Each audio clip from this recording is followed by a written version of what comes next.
ohun tí a fẹ́ gbójú wò ní ọ̀nà tí ó yá láti lọ́ọ̀kì sẹ́ẹ̀lì wa, yẹn ni pé láti ti àwọn bíbá yìí pa débi pé ẹnikẹ́ni kò ní lè kọ nǹkan kan síbẹ̀ yàtọ̀ sí ibi tí a bá ti fílẹ̀ nìkan ṣo, òun náà ni wọ́n á lè kọ nǹkan sí.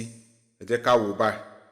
So màá wá sí developer tab mi. Tí bá ti dé developer tab, màá mú property.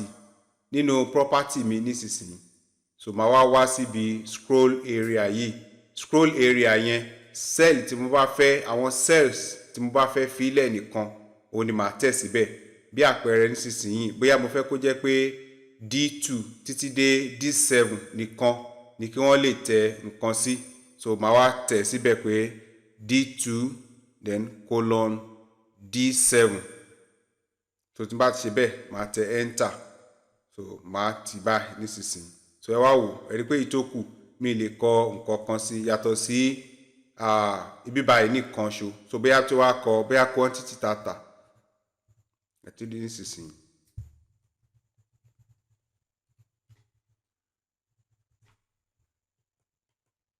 So ìtókù mi lè kọ nǹkan kan sí àwọn